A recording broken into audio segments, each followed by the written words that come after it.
नमस्ते मित्रों, जय श्री राम। आजकल आप जो लोग सोशल मीडिया से मुझसे जुड़े हैं वो सभी जान रहे हैं कि एक मुद्दा चल रहा है और वो मुद्दा कैसे चला, कुछ लोगों को पता होगा, कुछ को नहीं पता होगा। मैं आपके सामने स्पष्ट कर देती हूँ।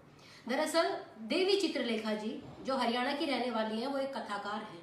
उन्होंने अपनी कथा में कहा, उनकी एक वीडियो वायरल हुई टिकटॉक से, उन्होंने अपनी कथा में कहा कि जब हमारी भागवत कथा चल रही हो, उनके शब्द बता रही हूँ, उन्होंने व्यासपीठ से बैठ कर के कहा कि जब हमारी भागवत चल रही हो और हमको नमाज की अजान की आवाज आए तो हमको अपनी भागवत रोक के, ये उनके शब्द हैं, अपनी भागवत रोक के हमको उनके अल्लाह को प्रणाम कहना चाहिए, 5 मिनट उनके अल्लाह को याद कर लेना चाहिए। क्या जाता है।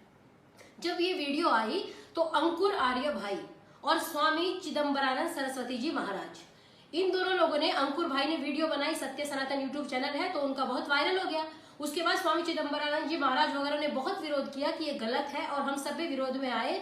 तो उसके बाद उनका एक वीडियो आया और जो उनका आया, जो उन्होंने बातें कही थी वो मैं आपके सामने बताती हूँ। उनको गलती नहीं लगा इसमें। उन्होंने सबसे पहली बात कही कि हाँ, मैं ये स्वीकार करती हूँ कि मैं सर्वधर्म समभाव में आस्था रखती हूँ। और उन्होंने ये बातें क्यों कही, कुछ लोग कह रहे थे फेक वीडियो है, उन्होंने ऐसा नहीं कहा, उन्होंने स्वयं स्वीकार किया। उन्होंने कहा कि मेरी कथा चल रही थी और पास में ही कहीं नमाज पढ़ी जाती थी तो वहां पे आवाजें आती थी, और जब आवाजें आती थी तो उन लोगों का हमारे ट्रस्ट में फोन भी आया कि आपकी आवाजें बहुत तेज आती हैं, हमको समस्या होती है। तो मैंने कहा कि ठीक है, 5 मिनट भागवत रोक के उनकी कथा को, उनके ईश्वर को, उनके अल्लाह को हम याद कर लेते हैं। क्या जाता है, सब धर्म एक है और मैं तो सर्वधर्म संभाव में विश्वास रखती हूँ। देवी चित्रलेखा जी, आपसे मेरे कुछ प्रश्न हैं। आप कहेंगे आप प्रश्न करने वाली कौन होती हैं? तो मैं ईश्वर की पुत्री हूं, जैसे आप ईश्वर की पुत्री हैं। जितना आपका अधिकार ईश्वर पे है उतना मेरा भी है, और आप चूंकि सनातन की गुरु हैं तो मेरे को भी अधिकार बनता है, मैं भी सनातन की एक बेटी हूं, आपसे कुछ जिज्ञासा कर सकूं। आपने कहा उनका फोन आया था।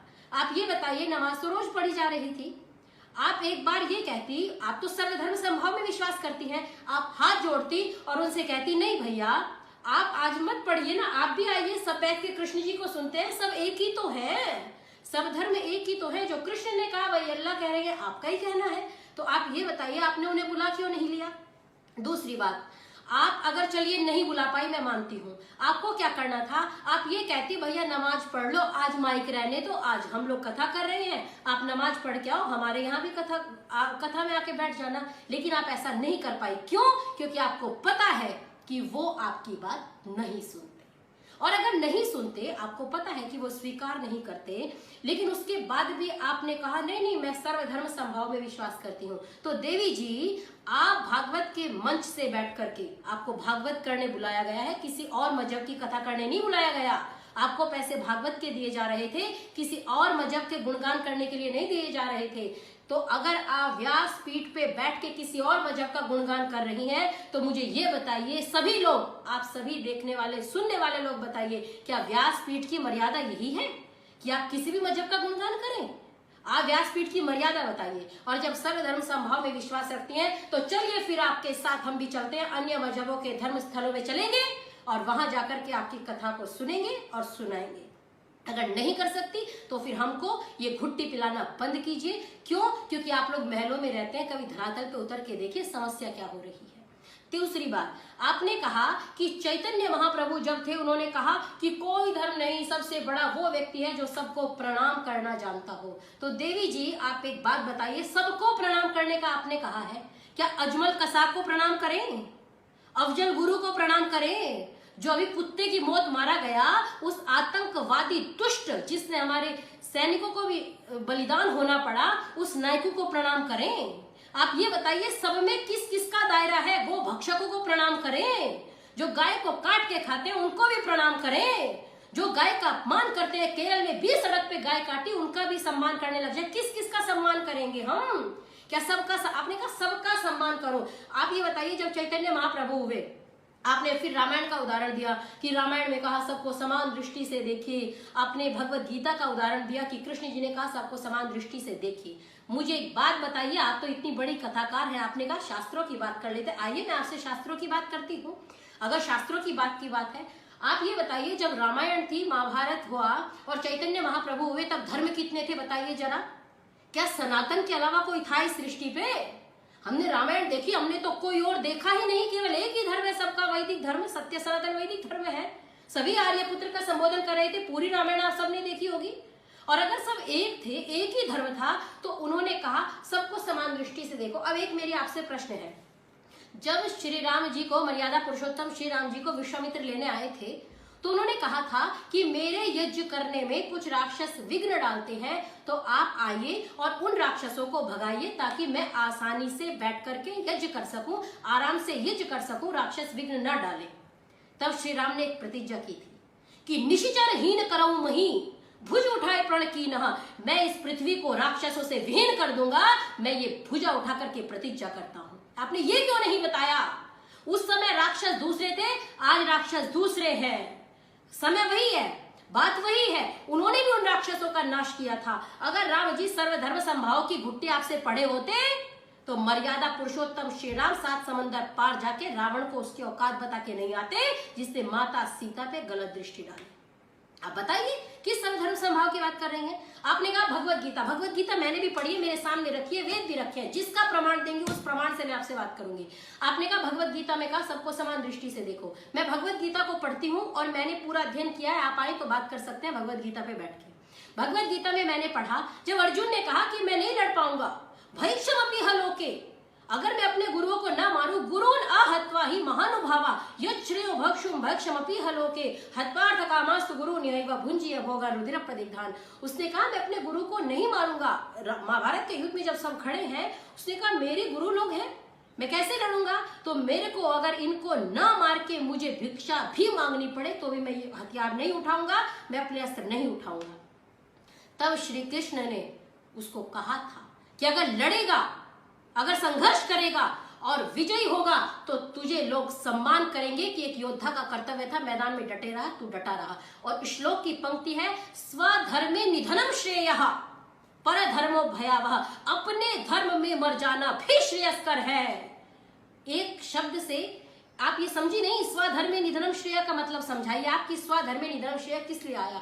क्यों आप लोग ऐसी कथाएं सुना रहे हो? तुम भी रो, हम भी रो। अरे कृष्ण जी का वो स्वरूप बताइए कि महाभारत के युद्ध में जब दुर्योधन जैसे दुष्ट ने उनको सोचा कि इनको बंदी बना लिया जाए, और भरी सभा में उनको कहा कि आप भोजन करने चलिए, उन्होंने सोचा बंदी बना लूंगा, तब भरी सभा में खड़े होकर सत्य बोलते हुए योगीराज श्री कृष्णचंद्र ने कहा था कि किसी के घर भोजन संप्रीति भोजनानि अन्नानि आपद भोज्यानि वा पुनः न संप्रिय से राजन न चापद गतावयम। किसी के घर भोजन 2 अवस्थाओं में किया जाता है, या तो उससे प्रीति हो और या उसको बहुत सम्मान हो, या मेरे ऊपर आपत्ति हो। तो प्रीति मुझे तुमसे है नहीं। भरी सभा में कृष्ण जी इतना सत्य बोलने का साहस करते हैं और आप लोग उनके नाम पे क्या कर रहे हैं सोच लीजिए। उन्होंने कहा कि प्रीति दुर्योधन मुझे तुमसे है नहीं और आपत्ति मुझ पे है नहीं, उन्होंने उसके घर का भोजन नहीं किया। आप कृष्ण जी का ये स्वरूप क्यों नहीं बताते? अरे ये इससे अच्छा स्वरूप तो मनवीर मधुर अपने शब्दों में कहते हैं कि आप जब कृष्ण जी का स्वरूप बताते हैं कि भारती के शेर और शांति व्रत तोड़ दीजिए, शत्रु के लिए विनाशकारी बन जाइए और पाली दूसरों का हक छीनने की ताक में है, आप श्री राम के शिकारी बन जाइए, आप श्री राम से शिकारी बन जाइए और गांधी के अहिंसावादी मूल्य मानिएगा, किंतु बोस जैसे क्रांति के पुजारी बन जाइए और देश को है शाम। इस पंक्ति को आप सभी सनातनी लोग सुने, मेरी पंक्ति को, देश को है शाम आज बांसुरी की चाह नहीं, वक्त चाहता है चक्रधारी बने जाइए, वक्त चाहता है चक्रधारी बने जाइए। ये है श्री कृष्ण का स्वरूप, ये बताइए दुनिया को, हम भी सुनेंगे, आप भी सुनाइए। और अगर आप कथा करने की बात करती हैं, आपने कहा कि मैं सर्वधर्म संभाव पे विश्वास करती हूँ। 25 वर्षों में मेरे सामने न्यूज है, 25 वर्षों में हरियाणा के 50 गांव हिंदुओं से विहीन हो गए, आपने आवाज क्यों नहीं उठाई? बंगाल में रोज मारा जा रहा है, आप आवाज क्यों नहीं उठाती? हमारे देश के अंदर विस्थापित, केरला में विस्थापित कर दिए गए, आपने क्यों नहीं बोला? पाकिस्तान में इस लॉकडाउन के कितने कठिन समय में, कोरोना के कठिन समय में हमारे हिंदू भाइयों को राशन नहीं दे रहे वो लोग, कितनी न्यूज वायरल हो रही है और आप उस पर नहीं बोलती। सर्वधर्म संभाव की बात करने वाली मैं आपसे निवेदन करूंगी कि आप जाइए और जाकर के सीरिया में कथा कीजिए, मैं आपके साथ चलूंगी, आप चलिए मेरे साथ। सर्वधर्म समभाव की बात करती हैं और आपने अगला कहा धर्म की जय हो, अधर्म का नाश हो। आपकी दृष्टि में तो अधर्म कुछ रहा ही नहीं, सब धर्म हो गए ना, सभी तो धर्म है। आप तो किसी को धर्म मान नहीं रही है। कल को मेरे मन में आएगा मैं एक नया धर्म बनाऊंगी, उसको भी आप धर्म कहना कि ये भी धर्म है। धर्म की परिभाषा बताइए आप शास्त्रों के अनुसार। मेरा निवेदन है, अगर आपको पता है तो धर्म की परिभाषा बताइए। धर्म कितने हैं, कहाँ हैं, कैसे हैं, क्यों होते हैं? मनुस्मृति, वेद, उपनिषद, किसी भी ग्रंथ से आप ले आइए, मैं आपकी बात को स्वीकार कर जाऊंगी। आपने तीसरी बात, एक अंतिम बात और कहती हूँ, आपने कहा अंतिम बात, क्योंकि आपको भी पता है, आपने कहा जब सामने वाला हमारे धर्म का सम्मान नहीं करे तो हम लोग तो करें, हम लोग का क्या जाता है, कोई ना करे तो क्या हो गया, इसको कायरता नहीं कहते। मेरी बात सुन लीजिए, आपने कहा मैंने बचपन से सीखा है कोई मेरे धर्म का सम्मान न करे मैं सबका करूं। देखिए, मैंने महाभारत पढ़ी है देवी जी, मुझे नहीं पता आपने कौन सा ग्रंथ पढ़ा है, और मैंने महाभारत में पढ़ा है यस्मिन यथा वर्तते यो मनुष्य तस्मिन् तथा वर्तितव्यः, साध्वाचारो साधुना प्रत्युपेयः। जो आपके साथ जैसा व्यवहार करे उसके साथ वैसा व्यवहार करे। साधु के साथ साधुता का व्यवहार कीजिए और दुष्ट के साथ दुष्टता का व्यवहार कीजिए। आप एक बात बताइए, अजी हम तो साधु हैं, साधु हैं, हमको ये बताया गया कि कोई आपकी एक आंख फोड़े, हमको कथाओं में यही तो सुनाया गया कि कोई एक आंख फोड़े तो फोड़ लेने दीजिए, क्या हो गया, दूसरी आंख भी फोड़ दे तो क्या हो गया, हम अपनी अच्छाइयां ना छोड़े। एक सन्यासी थे, बिच्छू काट रहा था, वो बिच्छू को प्यार कर रहे थे, कोई बात नहीं, बिच्छू ने काटा नहीं छोड़ा, मैं अपनी अच्छाई क्यों छोड़ू। वो जमाना गया, वो जमाना नहीं है। आपकी कोई एक आंख फोड़े, आप दूसरे की दोनों निकाल लो, जमाना वो है। आपके धर्म पे कोई प्रहार करे, आप ऐसा कर दो कि दोबारा धर्म पे प्रहार करने के लायक ना रहे। धर्म की रक्षा के लिए धर्म एवं तो अंति धर्म रक्षति रक्षिता। आप शास्त्र की बात करते हैं, मैं शास्त्र के उदाहरण दूंगी कि धर्म के लिए बाल हकीकत राय 13 वर्ष का बालक चोटी नहीं कटवाई थी, जनेऊ नहीं कटवाया था, धर्म परिवर्तन नहीं किया था, अपने प्राणों की बलि दे दी थी। स्वामी स्वतंत्रानंद जी के शिष्य रुचिराम जी ने अरब देशों में जाके वेदों का प्रचार किया, अपने प्राणों की आहुति देके चले गए इस देश के लिए। स्वामी श्रद्धानंद ने शुद्धि आंदोलन चलाया, उनके प्राण चले गए, वो पीछे नहीं हटे। आप किस सर्वधर्म समभाव की बात कर रही हैं? अब्दुल रशीद ने सरेआम स्वामी श्रद्धानंद को मार दिया था। हम उस परंपरा के लोग हैं। पंडित लेखराम जी हमको सिखा रही हैं। पंडित लेखराम जी, अगर उनको पता लगा कुछ लोग धर्म परिवर्तन करने जा रहे हैं, स्टेशन पे ट्रेन नहीं रुकेगी तो बिस्तर को बांधा अपने शरीर से और कूद गए ताकि धर्म परिवर्तन ना हो, मैं धर्म परिवर्तन को बचा सकूं। मैं निवेदन करूंगी, मेरा आप सभी से कोई द्वेष नहीं है। मैं आजकल सोशल मीडिया पे बहुत सारे लोगों के साथ लगी हूं और बहुत सारे हम लोगों ने वीडियो वायरल किए जिसमें आप लोग व्यासपीठ से बैठ करके दूसरे धर्मों का, दूसरे मजहबों का गुणगान कर रहे हैं, मत मतांतरों का गुणगान कर रहे हैं। मैं आप समस्त सनातनियों से अनुरोध करती हूँ कि आप सभी मुझे व्यासपीठ की परंपरा बताइए। ये बताइए, क्या व्यासपीठ पर बैठकर दूसरे का गुणगान कर सकते हैं? व्यासपीठ की मर्यादा क्या है? क्या व्यासपीठ इसीलिए है कि आप जिसका चाहे उसका गुणगान करें? मैं तो उस बेटी, उस बहन को प्रणाम करती हूँ, ऋचा भारती को, जिसने कहा कि मैं कुरान नहीं बांटूंगी चाहे कुछ हो जाए। आप सब धर्मों का, सब मतों का सम्मान कीजिए, मुझे कोई समस्या नहीं। अल्लाह भी अपना है, सब अपने हैं। लेकिन अगर आपको कथा करनी है, भागवत करनी है और आपको मंच पे बैठना है तो आप ये सब नहीं कीजिए। क्यों? क्योंकि अगर करना है तो आप जाइए ना, इतनी मस्जिदें खुली हैं, इतनी जगह है, आप मजारे हैं, आप जाइए, उन पे सर रखिए। सबको अधिकार है, संविधान सबको धार्मिक स्वतंत्रता का अधिकार देता है। लेकिन आप एक धर्म की गुरु है, आप सर्वधर्म, आप किस धर्म की कथा कर रही हैं? आप केवल एक धर्म की कथा कर रही हैं ना, फिर सर्वधर्म समभाव की टिप्पणी किस लिए? आप क्यों नेता लोग सेक्युलर दिखने के चक्कर में कुछ भी बोल रहे हैं, उठपटांग उनका चलता है, लेकिन आप लोग शास्त्र के अनुरूप बात कीजिए। मंचों पे बैठ के आप लोग द्व्यर्थी भजन गा रहे हो। कितने लोग, मैंने चिन्मयानंद बापू की एक वीडियो शेयर किया तो उन्होंने जानबूझ के दोबारा वीडियो शेयर किया। जब लोग वहां पे गए तो उनको वीडियो डिलीट करना पड़ा। मैं कह रही हूँ, समय रहते चेत जाओ हिंदुओं, समय रहते चेत जाओ सनातनियों। अगर सर्वधर्म समभाव जैसी कोई बात हुआ करती तो राम मंदिर के लिए, राम के देश में आपको केस नहीं लड़ना पड़ता।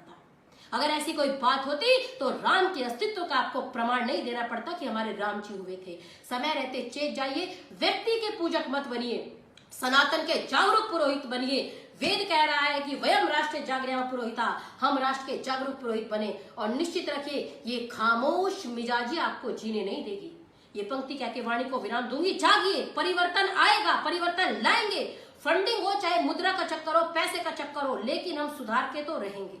याद रखिए, ये खामोश मिजाजी आपको जीने नहीं देगी। अगर जीना चाहते हो तो कोहराम मचा दो, अगर जीना चाहते हो तो कोहराम मचा दो। जय श्री राम, जय श्री राम, जय श्री राम।